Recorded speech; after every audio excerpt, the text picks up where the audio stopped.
Big boss Kannada season 11ರ ಖ್ಯಾತಿಯ ರಂಜಿತ್ ಅವರು ಕಳೆದ 3 ತಿಂಗಳ ಹಿಂದೆ ಮಾನಸಾ ಗೌಡ ಅನ್ನುವವರನ್ನ ಮದುವೆ ಆಗಿದ್ರು.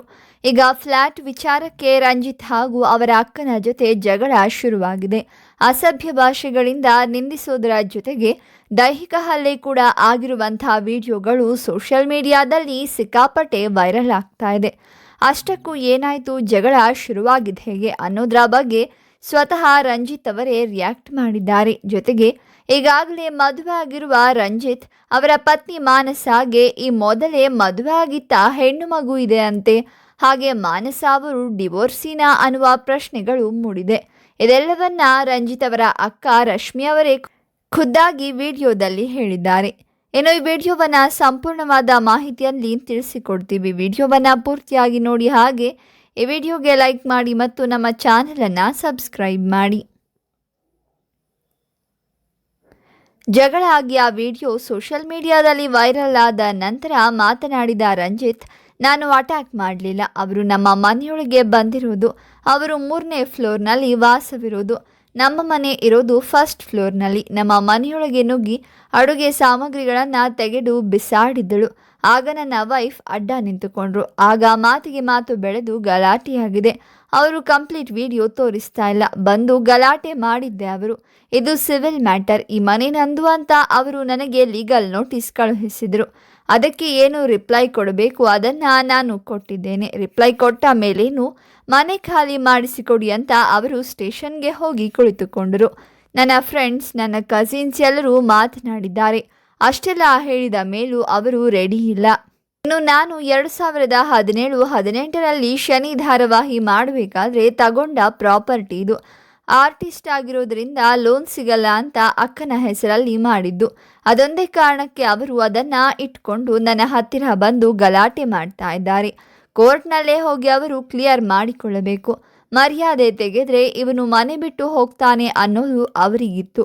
ಮೀಡಿಯಾಗೆ ಕೊಟ್ಟಿರೋದು ಒಂದು ಸೈಡ್ ವಿಡಿಯೋ ಅಷ್ಟೇ. ಅದೇ ರೀತಿಯಾದ ವಿಡಿಯೋಗಳು ನನ್ನ ಹತ್ತಿರವೂ ಇದೆ. ಈಗ ಮದುವೆ ಆದಾಗಿನಿಂದ ಈ ಪ್ರಾಪರ್ಟಿಗೆ EMI ಕಳುಹಿಸಬೇಕು ನೀನು ಅಂತ ಶುರು ಮಾಡಿಕೊಂಡ್ರು.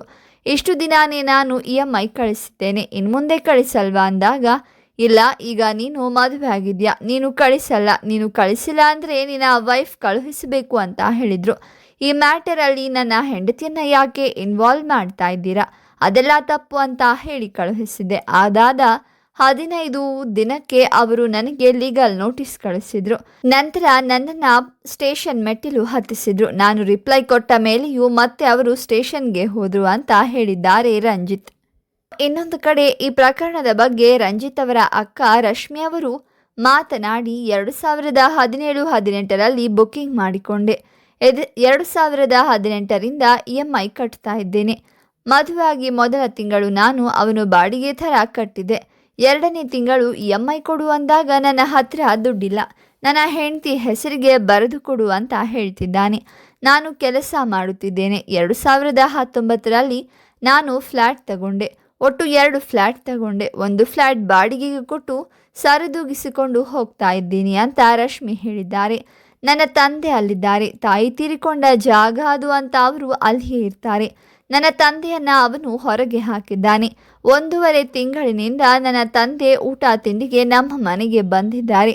ಅಲ್ಲಿ ಉಳಿತಾ ಇದ್ದಾರೆ. ತಂದೆಯನ್ನು ಕೂಡ ಮನೆಯಿಂದ ಹೊರಗಡೆ ಹಾಕಿದ್ದಕ್ಕೆ ಅವರು ಬೇಸ್ಮೆಂಟ್ನಲ್ಲಿ ಮಲಗಿದ್ರು. ಕಾರ್ನಲ್ಲಿ ಮಲಗುತ್ತೀನಿ ಅಂತ ಹೇಳಿದ್ರು ಕೂಡ ಕಾರ್ ಕೀ ಕೊಡಲಿಲ್ಲ.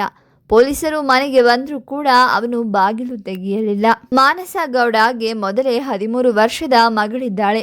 ಮದುವೆ ಆದ ಮೇಲೆ ರಂಜಿತ್ ಹಾಗೂ ಮಾನಸಾಗೆ 1 ರೂಮ್, ಮಗಳಿಗೆ 1 ರೂಮ್, ತಂದೆಗೆ ಇನ್ನೊಂದು ರೂಮ್ ಬೇಕು ಅಂತ ಅಂದ.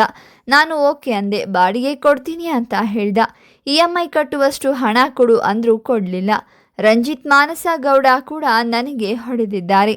ಅಂದಹಾಗೆ ಮಾನಸಾ ಗೌಡಗೆ ಈಗಾಗಲೇ ಮದುವೆ ಆಗಿ 13 ವರ್ಷದ ಮಗಳಿರೋದು ಇಲ್ಲಿಯವರೆಗೂ ಬಯಲಾಗಿರಲಿಲ್ಲ. ಈ ಬಗ್ಗೆ ಮಾತನಾಡಿದ ರಶ್ಮಿ, ಮಾನಸಾಗೆ ಮಗಳಿರೋದು ಅವರ ವೈಯಕ್ತಿಕ ವಿಷಯ, ಅದು ನನಗೆ ಬೇಕಿಲ್ಲ ಅಂತ ಹೇಳಿದ್ದಾರೆ. ಇನ್ನು 2017-18ರಲ್ಲಿ ನಾನು ಕಷ್ಟಪಟ್ಟು ಫ್ಲ್ಯಾಟ್ ತಗೊಂಡೆ ಅಂತ ಹೇಳಿರುವ ರಂಜಿತ್, ಕಲಾವಿದ ಸಾಲಕ್ಕೆ ಸಮಸ್ಯೆ ಅಂತ ನಮ್ಮ ಅಕ್ಕನ ಹೆಸರಿನಲ್ಲಿ ಫ್ಲ್ಯಾಟ್ ತಗೊಂಡೆ. ಅಲ್ಲಿಂದ ಇಲ್ಲಿವರೆಗೂ ನಾನು ಸಾಲಕ್ಕೆ EMI ತುಂಬುತ್ತಾ ಇದ್ರೂ ಕೂಡ ಅವಳು ಮಾತ್ರ ಫ್ಲ್ಯಾಟ್ ಬಿಟ್ಟುಕೊಡು ಅಂತ ಇದ್ದಾಳೆ. ಸಿವಿಲಲ್ಲಿ ಬಗೆಹರಿಸಬೇಕಾದ ಮ್ಯಾಟರ್ ಇದು. ಆದರೆ ಅವಳು ಮಾತ್ರ ಮನೆಗೆ ಬಂದು ಗಲಾಟೆ ಮಾಡಿ ವಿಡಿಯೋ ಮಾಡ್ತಾಳೆ. ಅವಳ ಗಂಡ ಆರ್ಮಿಯಲ್ಲಿದ್ದವನು. ಅಶ್ಲೀಲವಾಗಿ ನನ್ನ ಹೆಂಡತಿ ನಡೆದು ಹೋಗುವ ವಿಡಿಯೋ ಮಾಡ್ತಾನೆ ಅಂತ ರಂಜಿತ್ ಅವರು ಮಾಧ್ಯಮದ ಜೊತೆ ತಮ್ಮ ಬೇಸರವನ್ನು ಹೇಳಿಕೊಂಡಿದ್ದಾರೆ.